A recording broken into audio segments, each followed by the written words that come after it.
Welcome everyone. We're chatting today right now with Dinga Bakaba, who has been the head of Deathloop, one of the runner-ups for Game of the Year, not just here in the Fun and Serious, but for other very prestigious awards, one of the best games released this year.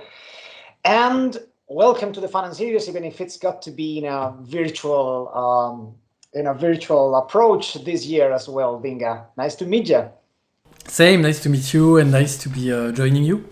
I really hope we can see each other next year or as soon as possible. But in the meantime, let's talk about Deathloop and how has been this, what I assume has been a very, very, well, wonderful but probably difficult journey to make this game. Because how long has been the development? 2, 3 years? A bit more than that, I guess it depends when you start. Like it's always the same thing with projects when you start, but we really started prototyping things, etc. After we were done with Death of the Outsider, and after we worked a little bit more on. We had worked a little bit on the Wolfenstein games. So while we were doing that, we were thinking a little bit about what was next, but we really started to have some real production after that. So yeah, I guess a bit over 3 years. Yeah. How did you guys come up with the original idea? Because I assume it wasn't, let's do Groundhog Day with guns. Not really, actually. That's the funny thing. It actually came from. So that's the thing. It's a weird case of there was not like one idea and then we worked on this idea and then it gives the game. There was like a various number of things we wanted to do or experiment with, or things that we weren't necessarily satisfied with our last game, or things that we. So it was a time of experimentation and questioning ourselves a little bit. I mean, it's no secret. Raf, the founder of the company, just left at that moment, so we need to see. We needed to decide what was our future. So there was a number of questions and things like that. But what ended up being the first trigger for what was going to become Deathloop was that we felt that people traversed our games kind of in a straight line, whereas we like to conceive it as a 3D space of possibilities. Like you can do this, or you can do this without powers, or you can do it this way, that way. Maybe there is a way to not do that at all, etc., etc. So just building this possibility space and then sometimes seeing players getting through them in a straight line is always a bit frustrating. But it's beyond the developer. We do all this and you see all that. It's beyond that. It's actually more. We know that people have more fun with our games when they have played through them several times and they know the tools well and they know the levels well, and they get to dig deeper in the lore and just dig a bit beyond the plots and things like that. So overall, more enjoyment for people who played more than one time, which is logical. There is a space of possibilities. The more you explore, the more you get, the more complete is your appreciation of the experience, I'd say. So looking at that and then thinking of how can we create this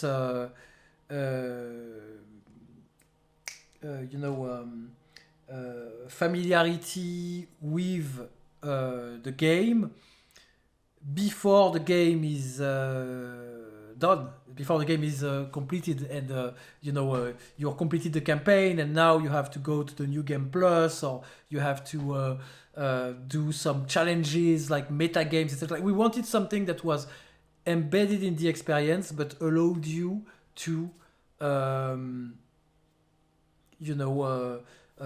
get very familiar, basically that will give me a lot of hate, but getting good at the game. And I don't mean by that being a power user, power gamer, but just learning how to have fun with those games. What is your play style? How do I know what my play style is if I only played one? Like, how do I know if my favorite class in an MMO is the rogue if I only played the rogue? Maybe actually I would enjoy the mage more, but I never get to spend all these hours building another character. So that's why we wanted to have something with a lot of experimentation, replayability that is built in and doesn't get in the way of the narrative. Voilà. So with all those, with this perspective in mind, pretty quickly came the idea of making a time loop. But the guns were there before the time loop, I'd say, to your question. We knew we wanted to do something that was, something we were at ease with. That's also one of the things. We quickly decided we wanted to experiment on some things, but on other things we wanted to build on some things that we feel that we are comfortable with. So that's why you find a lot of features from that resemble things that we have in Dishonored or Prey. Like we wanted to build both something very new, very odd, very strange sometimes, and also something familiar. Like kind of capture this. It's different, but I still feel at home if I know Arkane games. So trying to find that balance between surprise and delight, finding the right balance between the two was also a goal for this project. And so anyhow, very quickly we came with the idea of the time loop, crossing that with an assassination game. Immediately we said, so you have a number of targets to kill, and if you don't manage to do that, we'll reboot. And it started with that, and then a lot of questions and a lot of answers and a lot of dead ends, and on the contrary, surprise wins. And then the contribution of a lot of different people.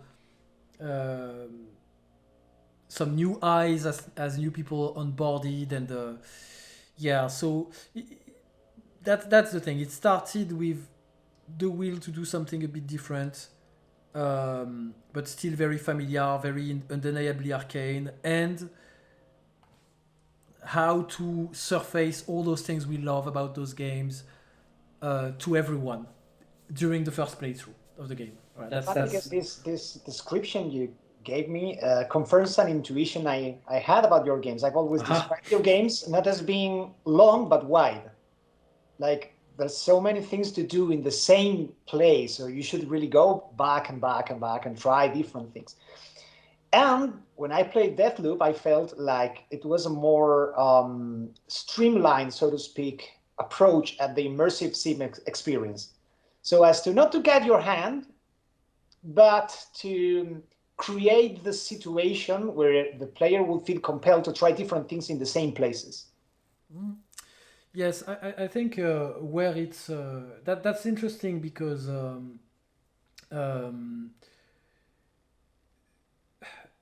in Dishonored you always know what to do. It's killing the next target or escaping this prison, or it's the same in Deathloop. We always tell you what to do next.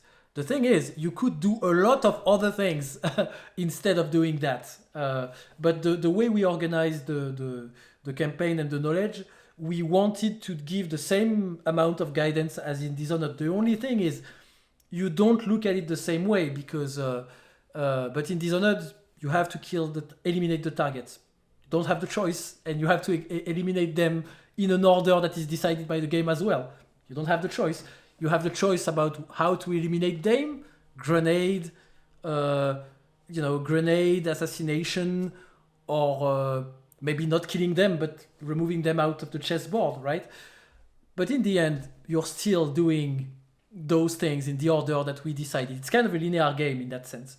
Deathloop is both. Deathloop is a bit more complicated because each step of the investigation, just like those Dishonored objectives that popped and told you, now that you've entered the Golden Cat, find where the twins are, and then when you know where the twins are, oh, maybe there is another way to, but it's the same thing. So it's actually applying the exact same formula, but because in Dishonored the levels are one after the other, and in Deathloop they are at the same time, if that makes sense. They are all available at any time, and they are different depending on which time we entered in them. It is also less guided and linear. That's the weird thing. The same way you always know what to do next, and we log for you what you might have forgotten. But in that possibility space, it seemed like we are guiding you, we're guiding you more, which is interesting and actually definitely completely necessary. And to be fair, we had a version of the game without this guidance. Even the most hardcore immersive sim fans would have not liked it. It's not fun to have to drunk walk in. Like, imagine to simplify, there is 16 maps, and the thing you're looking for can be in any of those 16 maps. That's not fun. Even on paper, that doesn't sound like fun. That's not exploration, basically. That's drunk walking is what we call it in the Arkane lingo, which is I'm going randomly in places hoping that it will progress the story or progress the campaign. And that's not something we like in our games. So it's in a way it's kind of streamlined because compared to the apparent complexity and possibility scope, possibility space of Deathloop, it seems like we are guiding the player a lot, but in our opinion, we are not guiding them more than we did before. I would even say that as much as it can be streamlined in other ways, yes, definitely I would say it's streamlined. The game is, I think, a bit easier than something like Dishonored. Dishonored was a challenging game, even if it had difficulty options, it was kind of challenging. Deathloop is probably a bit less challenging for a number of reasons. There is a lot of concepts that are easier to grasp. We don't have to introduce a new thing called an audiograph and then explain you how it works, and we just, hey, this is a cassette tape. And that, so in various ways it makes it more streamlined. Some concepts are much more palatable, I would say. But on the other way, this is the most complex game we've ever made in terms of structure. That structure, the time loop plus the choice. Yeah, I want to discuss that specifically because in terms of, I've been always amazed at the level design of your games. I don't have to bring examples of that, the Clockwork House and so forth. But in this particular case, it must have been a nightmare. I mean, you did a certain number of levels, but then you have to redesign them 4 times. So they were interesting and they had new things to do in each part of the day. Let's talk about that. How was that experience? Because I guess it was a very iterative process, right? You came up with a normal level and then put layers and layers and layers on top. 100%. Iteration was the lifesaver, to be clear. I don't think we could have done this game in one go. I don't know who the genius that would conceive this thing and then apply. I don't know them, and I don't know if they exist, because most of those very complex games existed because of making mistakes and voilà. But I'd say that in terms of level design, it's interesting. The first thing was looking at the opportunities that it gives us in terms of level design and looking at the challenges, both, because else we would never have gone for it. So what does that give us, like this kind of structure? Well, several. One is actually something that people love in our games, which is the environmental storytelling. Like when you enter a place, it has a story. You can piece together who lived there, etc., etc. So, and that's something that is always interesting in our games. But here, because we have 4 periods on those areas, we can actually tell that story in a few steps. And sometimes we can even allow you to interact with it. So it's not just we're telling you a miner walked here and he was in love with this aristocrat and he destroyed his leg in the silver mines, and now he just spends all his day looking at her, and that's tragic, and that's why you have a miner helmet in the room, and that's just a room, right? And in Deathloop we can have multiple steps over of things that happened in this place and why it's interesting, and sometimes you can change the outcome, or it can lead you to something interesting. So that was one opportunity. We can tell the story of those spaces over the course of one day without having to show you everything, because there is ellipses. It's not a real-time game, right? So we don't, and so that's quite interesting. That makes the narrative web, I would say, of the game denser, because so that's always interesting. So that was one thing, and the other thing was, okay, we are going to enter those spaces with different goals in mind.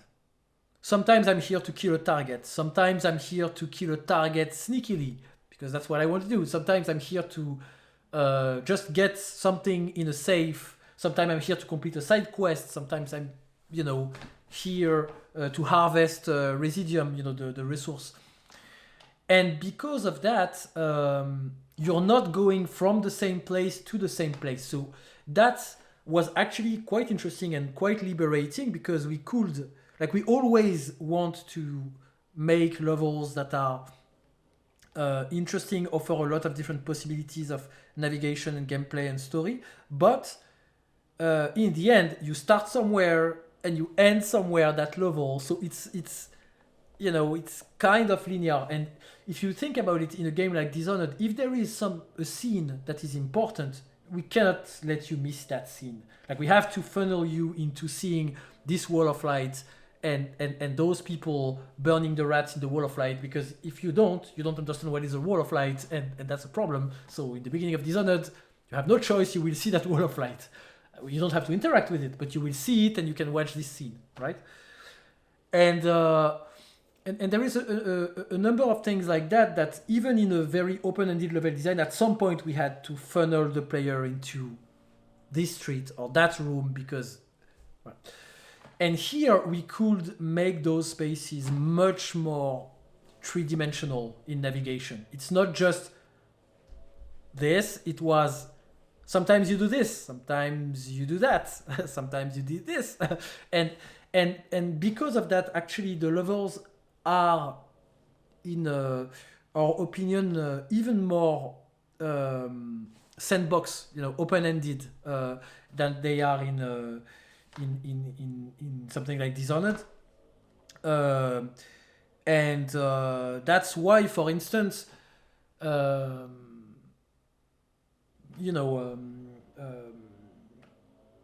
it's not just about the content, I mean, it's also about the navigation. This is probably the most amount of roofs that you can go on in any Dishonored, Arkane game, because suddenly we don't care if you go out of the street to the next street. We don't have to block you by having a huge building you cannot go above, because, well, why not just go on the other side? And same for the enemies. Encounters, almost all encounters in the game are optional, because you can always find a way around it without trying too hard. You can just escape, etc., etc. So, that was very interesting for us and actually a bit liberating. And the challenge is, yes, as you said, we have to think of a layout that works for everything we have to do in it. We have to be careful about this looks like something that might have a consequence, but we haven't planned a consequence for it. So how do we unask this question? Because we have a philosophy at Arkane which is say yes to the player as long as it's fun and it doesn't break the game. But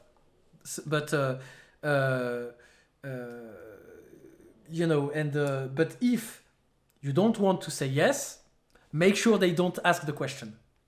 That's the philosophy. So in some cases we had to remove some things because people expected them to be more important than they are, and they are disappointed. So it was indeed very challenging to build those spaces, but I think we saw as much but we could do this as but it means we have to deal with that. So it was actually balanced and fun and scary, but we're pretty happy with the result. Of course, there is a lot of things, like there is always things you think, I wish we had, but overall we're very satisfied with the level design indeed, especially because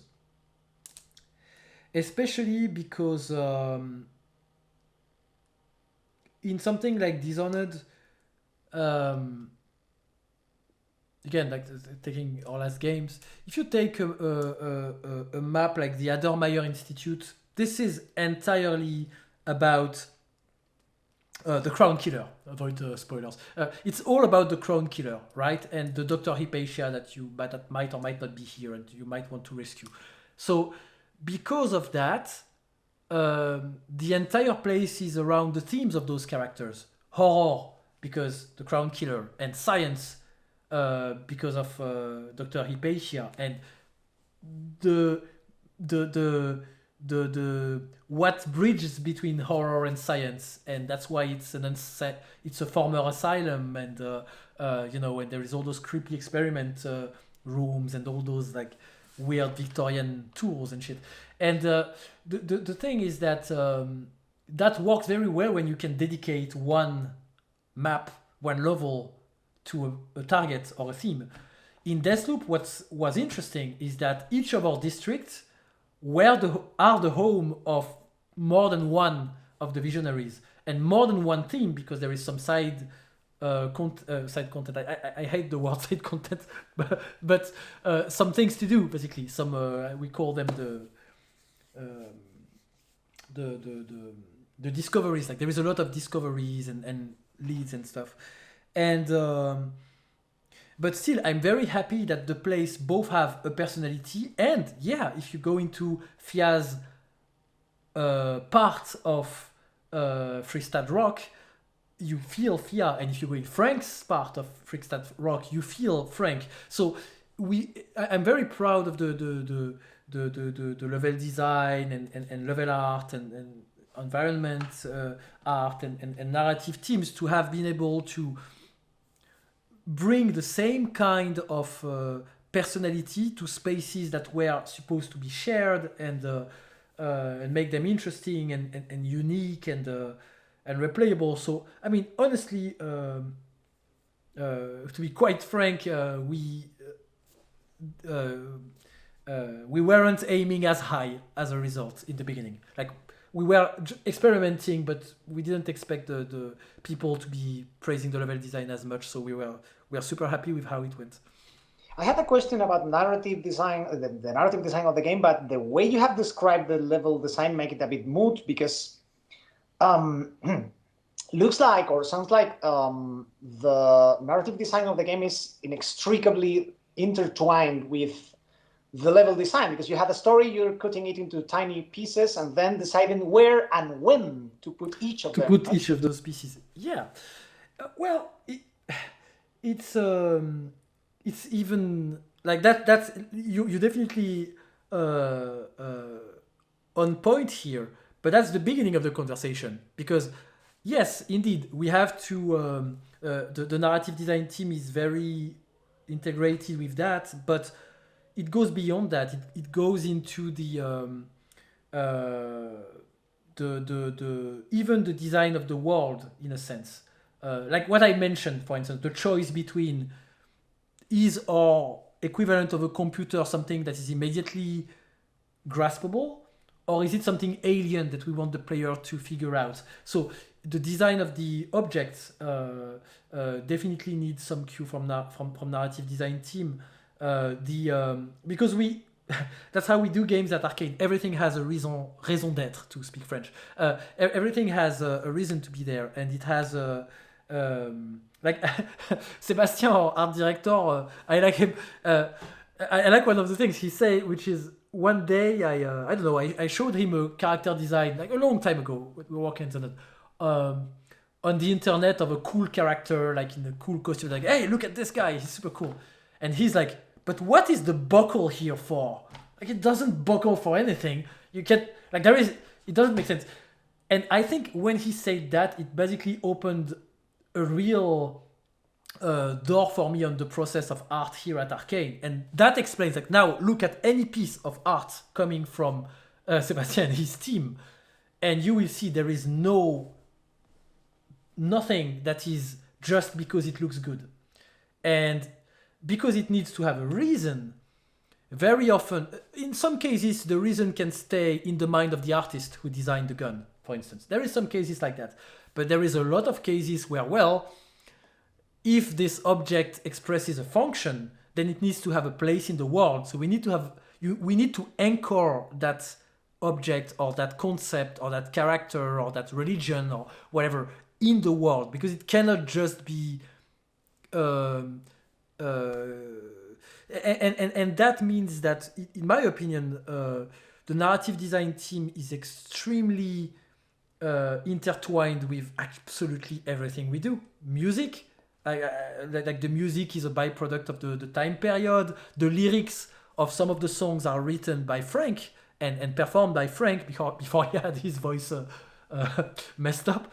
And because of that, yeah, the definitely there is some links, and I think our narrative team has been great at that. Because a game like Deathloop cannot work, and that was, believe me, that was one of the most difficult things. Cannot work if you're just saying this exists because it's a game, and there is.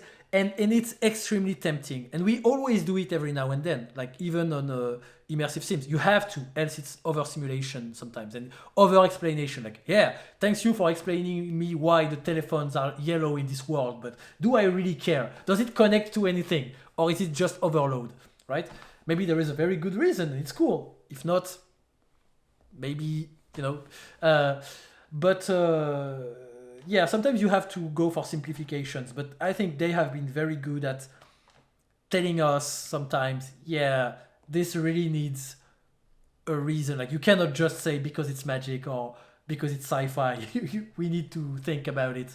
And then once you have thought about it, it needs to. And then, speaking of the narrative design team, by the way, one of the crazy things they had to deal with is... So, in video games, we know non-linear narrative, right? That's what video game is about. Even in the simplest form, which is I win or I lose the Pong match, right? So there is always branching in the story in the video game. But one thing here that was interesting was not actually the fact that we were replaying the same day and telling the stories in various different ways. One of the crazy things was... this is a world where people have, on purpose, started a time loop. So they are supposed to know what they are doing. Some things went wrong, fine. Like they started losing their memories. But apart from that, they prepared. So how did they prepare for living the same day over and over? What makes sense, what doesn't? Money doesn't make sense. What does money mean?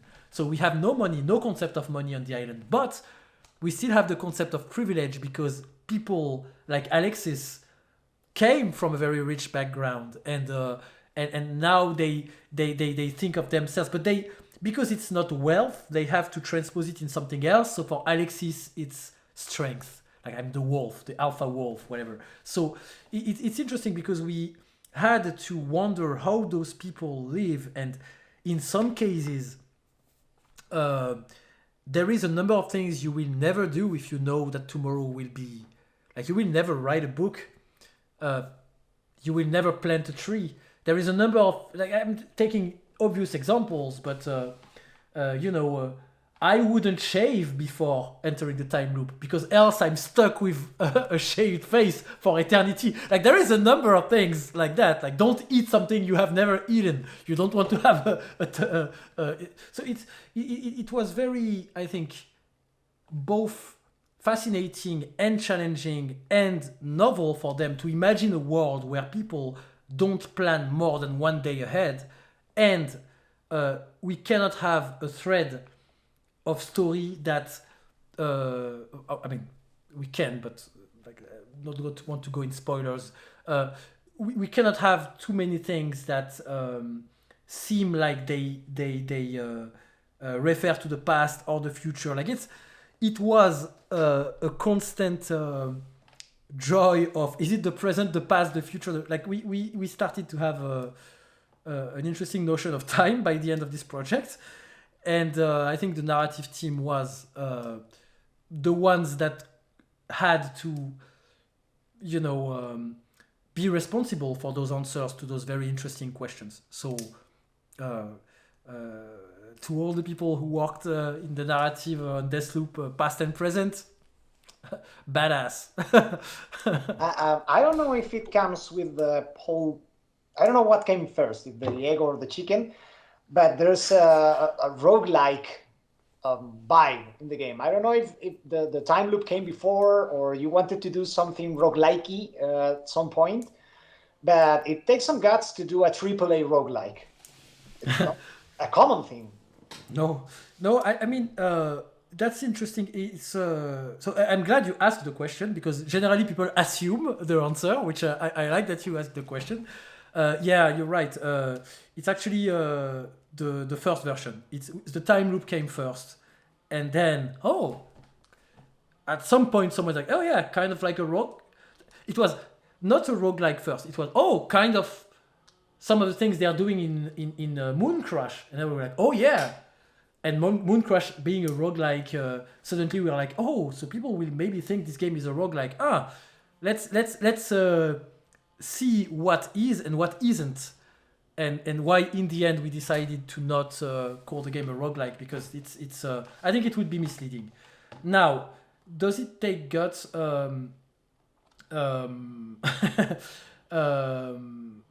I think when we started developing, yes. I think now people should feel empowered to do it. I mean, seriously, Hades won so many Game of the Year awards last year. Returnal is a fantastic roguelike, and it is a roguelike. Like this is not, it is, it is a roguelite to be a very, but that roguelite has AAA production values clearly. You can discuss, but it has AAA production values. So honestly, I feel people should feel empowered to do it now after Hades and Returnal. There is more interesting explorations to do. I like to see Deathloop as a cousin. Like if people said that roguelikeism is a spectrum, I would put Deathloop somewhere on that spectrum, no problem. But I like to think, and that's where we drew the line. This is not an experience about overcoming actual gameplay difficulty. Very quickly, the beginning of the game is kind of, but that's normal because you're cold, you're confused, you're like, what is happening here, and how do I get out of this place? And we wanted you to share this kind of feeling of, it's me against those impossible odds. But that's fiction. Very quickly, you start getting powers. You have 3 lives. You have this possibility to save your... to really become very powerful. So it's not about that. It's not there is no overcoming difficulty spikes like a boss or a very difficult biome in Spelunky, for instance. You have like if you had the serpent pit, usually you cry. But so there is that. There is also like there is a number of elements of the roguelite progression related to difficulty and learning that we felt was not necessarily the goal. If you get my meaning, it is. I think Deathloop, what it really is, in my opinion, it is an arcane game that is happening in a time loop, and that's how it. Voilà, that's an immersive sim in a time loop, and because of that, yes, some elements are here. You lose whatever you have in your hand when the day resets, unless, and then we have like that's where we start the conversation. And the important part, sorry, to finish like on this is not only did we want to have a story, but we wanted to make sure that any progress you made in the story is permanent. Like there is no way to lose your progress in the story, in this acquisition of knowledge. You cannot lose your most important resource, which is knowledge. And that was important because that's also the time loop fiction, right? Like it is logical that I have to find this shotgun twice. It is not logical that I have twice the same conversation with Juliana. Because she remembers, I remember. Why would we say the same thing twice? Why would I have to learn again that Fia and Charlie are... like, actually, in some previews or reviews, there was something that sometimes confused people, that some people said that Colt wakes up, like, and that's true. Colt wakes up without any memory in the beginning of the game. But some players understood every day, so they thought that it was... you had to replay the entire campaign over and over, and that's definitely something we might have not communicated as clearly as it should, but definitely no, the level of knowledge of Colt and the knowledge of the player being aligned, or at least parallel and similar, was definitely a goal. And by the way, not betraying that was actually quite hard again for the narrative design team.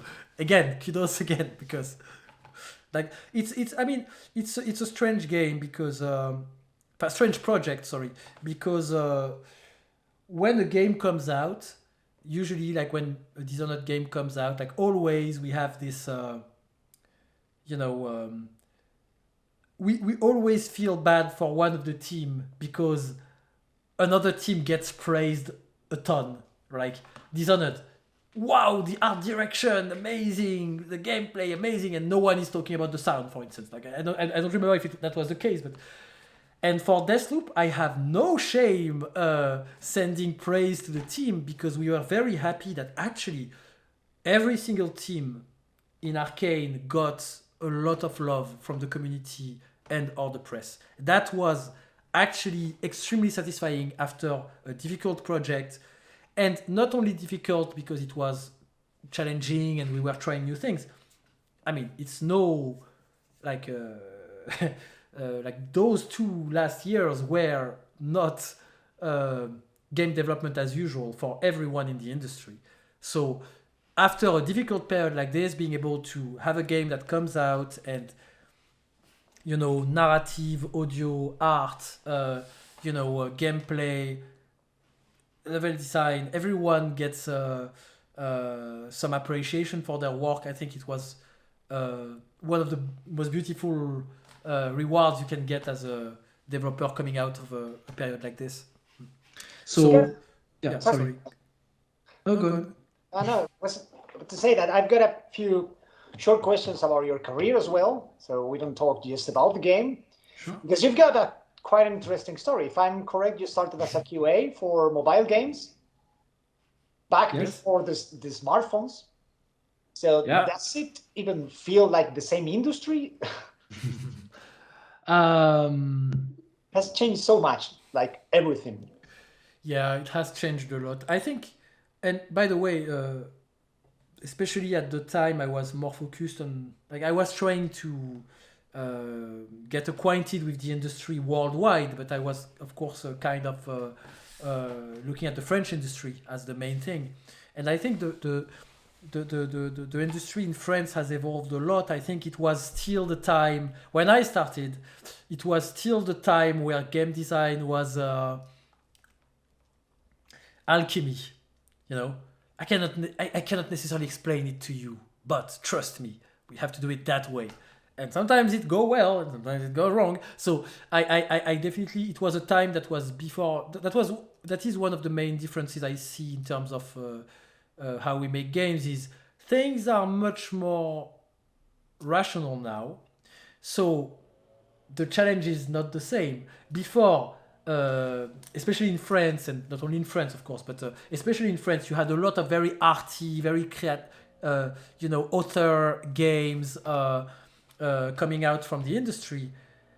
And now that we have rationalized things a lot, it's actually the AAA industry has more and more challenges to do something more unique and more. So it kind of like we rationalize things, which is better for everyone.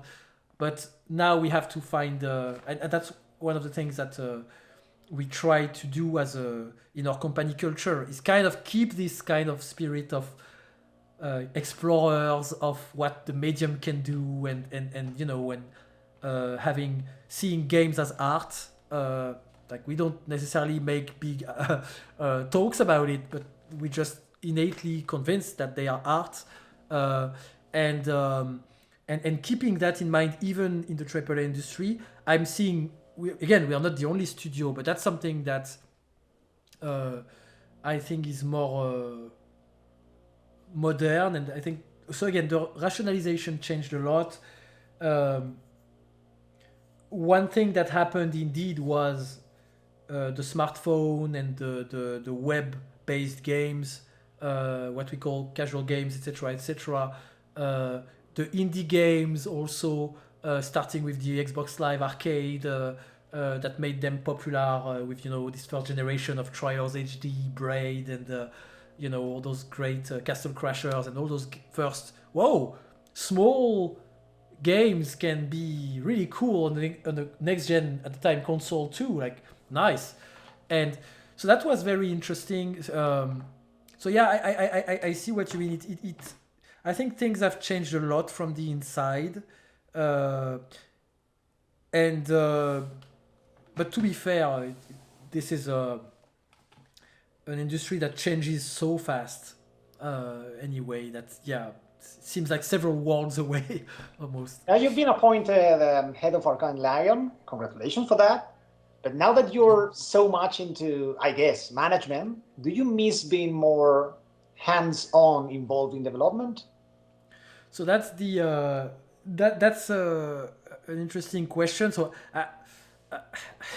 as you can see, I like to talk about what the team does more than I like to talk about what I do. But now that you're now that I'm against the wall, I'm not letting you escape. Nice, like you got me. Nice one, because I'm slippery on those things. Okay, so I'd say that.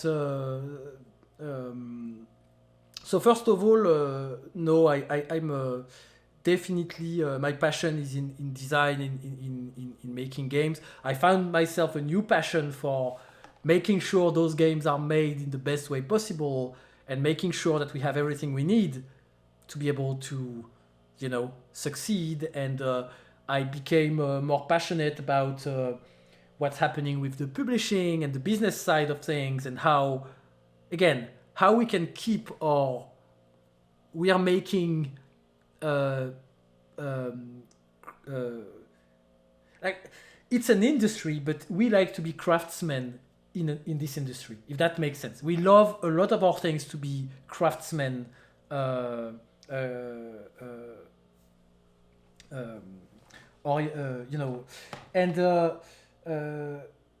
in the end, I like to think that trying to find the right business for that is very interesting, and that's a lot of discussion I've been involved in the years. But now, so I'm passionate about those things, but I'm passionate about making games, so I'm not at all ready to stop making that as the main thing. So you have to consider it like this. When I joined Arkane, Rafael Colantonio was the head of both Arkanes, not only Austin, he was the head of both Arkanes, and he was co-directing Dishonored 2, and then he directed Prey, and that's my model. So being able to run the studio, which is helping out, defining the strategy, pointing at the targets, and then having the team, work on how to reach those targets, interests me, and aligning, our friends at publishing with our intentions, and then aligning the public with the players with what we want to do, and that's through marketing and PR and all those things, and being very involved in the entire package for the games that we make is exciting. But definitely we found an organization that allows me to continue to co-direct games with Sébastien, and so it's very exciting. And if you think about it, a lot of my models happen to be creatives and sometimes studio leads. I mean, one thing that I'm that is in a lot of discussions now for the game of the year, but Psychonauts 2, same thing with Tim Schafer. Like, it's hard to imagine that Tim would just step off of making games, despite him running Double Fine, and apparently he's the main writer on the entirety of Psychonauts. I asked him this same question only a few days ago, and he said that I still try to be present in the writing room. Yeah. You talked about strategy and how you try to aim for the right strategy for the studio. Arkane Lyon still believes very strongly in story-driven game, in tailored experiences, while there's a huge trend for games as a service, especially multiplayer. What would you say to those who say that story-driven first-person experiences are, if not dead, dying? Well, obviously, you first disagree, of all, yeah. So first of all, I'd say it's a bit of a yesterday claim. That's what I would answer to that person first. That's a yesterday claim that single-player games are declining. We have in recent, honestly, when we started working on Deathloop, I remember it was a question in the industry, and bold statements were made, but not only, and by that I mean in the entire industry, bold statements were made about that. And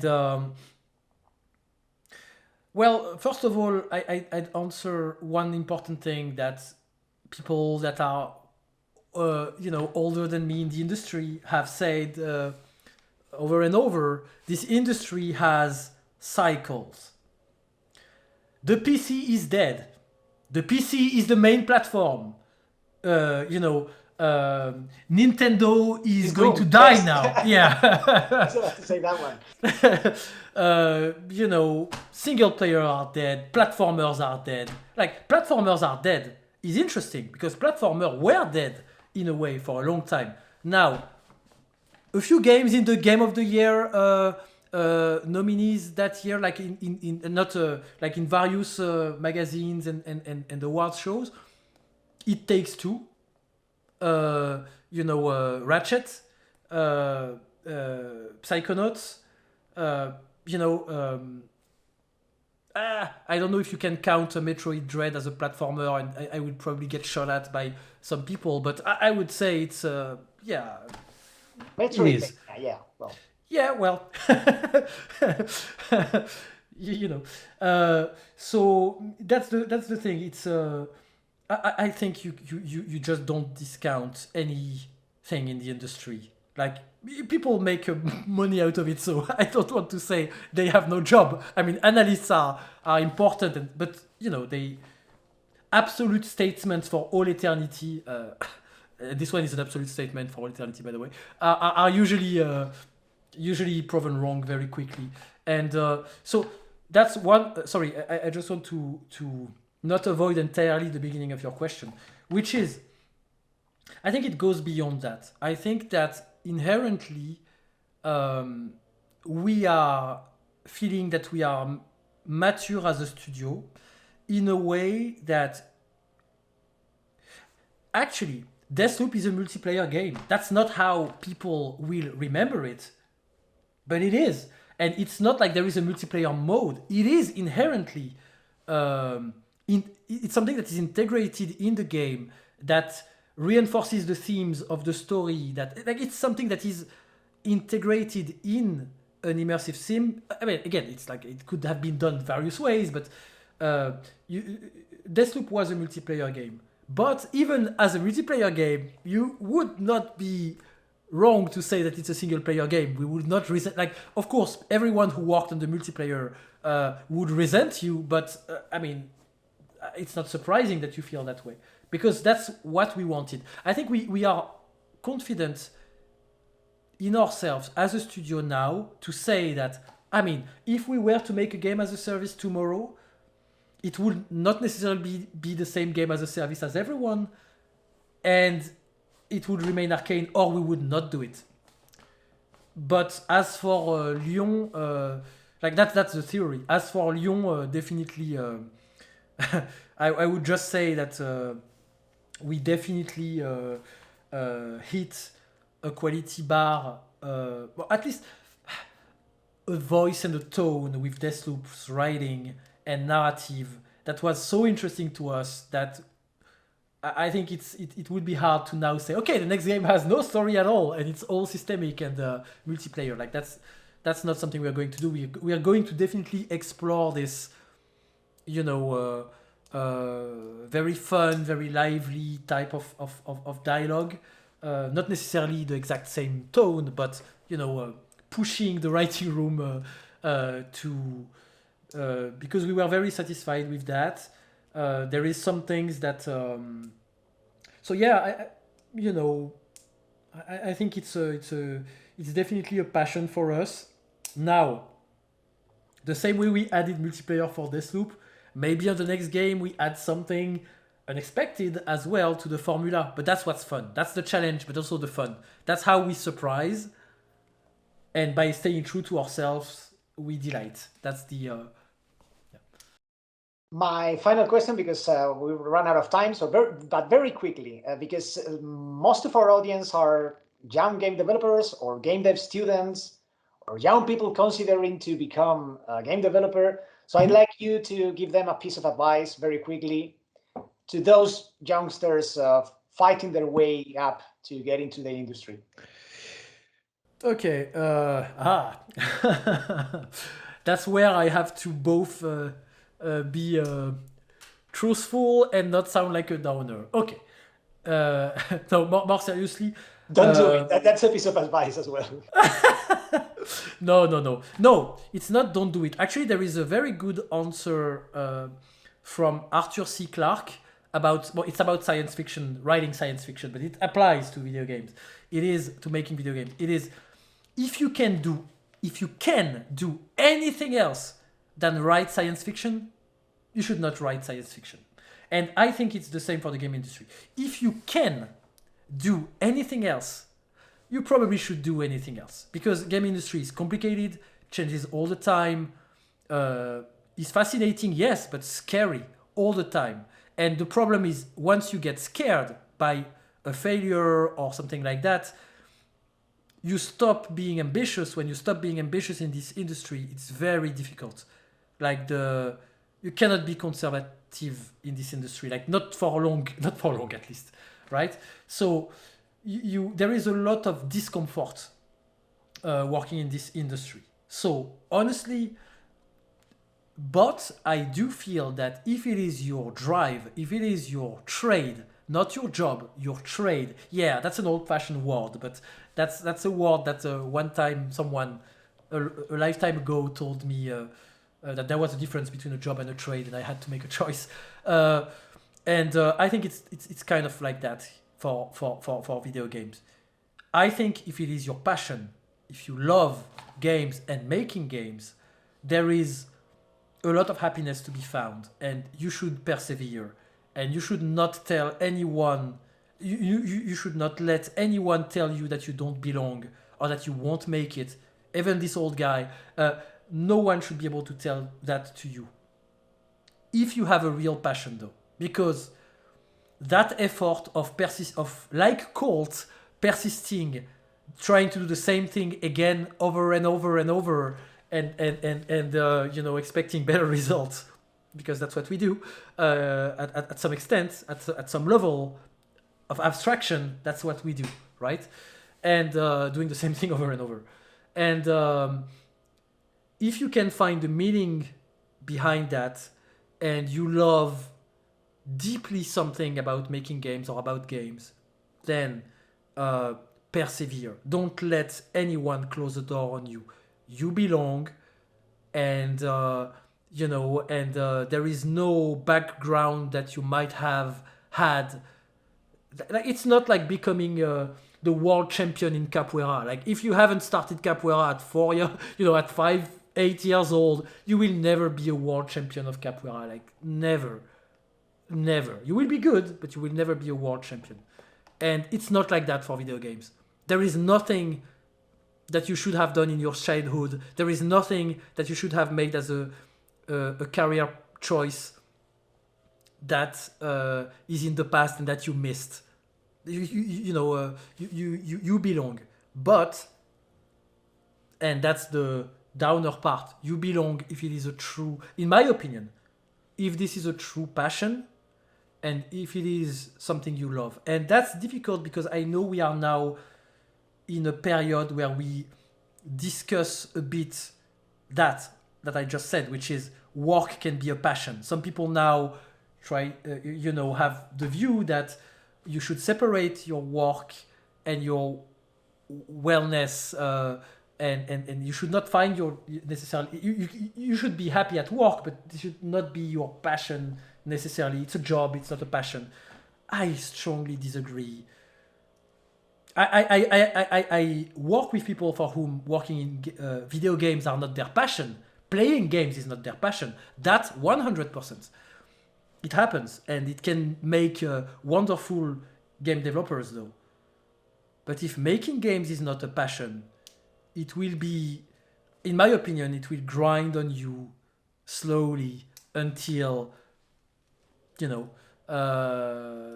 until you hate the industry. Voilà, but that's the point. Until you hate the industry, you hate the players, you hate the publishers, and you hate video games. And I don't want that for anyone. So that's my advice. Wonder where is your drive, find it, and then power through. Be true to your values, personal values, I mean, in that case, indeed. That's one of the reasons why I don't want to dissociate the two. I want my personal values to, make me a better developer or not. And, don't let anyone, that's the thing. That's the important thing. And if we want that, if you're passionate about that, I think you will make good games. I think you will be patient while you're working on bad games. And even on those bad games, you will bring something magic that you will be proud about. You see what I mean? Which is very, very important, because we don't start working, most people don't start working on the new Destiny or the new, God of War. That's rare. And people who do, we always look at them with a little bit of jealousy, because like, you son of a bitch, right? Yeah. Like there is some people, like I think there is some at some point one team member was joking about some of the people for whom Deathloop is their first project, and how they both learned so much about game development and they learn nothing because it's so atypical. It's fun. It's very fun. But anyhow, yeah, I think it's extremely important to find where the fire is. I know you're awfully busy and I'm taking too much of your time already. I was late, so that's my way of apologizing. Yeah. Staying as long as you have questions. Now that you let me go, Thank you very much, Dinga, for your time and for your answers. I could be talking with you about games for hours, but I know you have other things to do. So thank you very much for being here today with us. I hope we can meet in person next year or soon enough. And I best do of as luck well. in your new endeavors as the head of Arkane Lyon. Thank you, and yeah, and definitely. Not only am I happy for the games that we are going to make, but I'm also happy about how what our journey will be as a team, as a studio in the next how we organize. Like there is so many things that you never think you will have. I never thought, to be honest, that in my life I would have at some point agency over those things um, in a game studio, and now I have. So all the smart things that people said to me at one point, like I wish things were like that, and I was like, oh yeah. Now I get to go back and like, what did smart people tell me? Well, can't wait to see what you do in the coming years. Thank you very much again, and see you very soon. Thanks to you, and thanks a lot for giving me this opportunity to talk.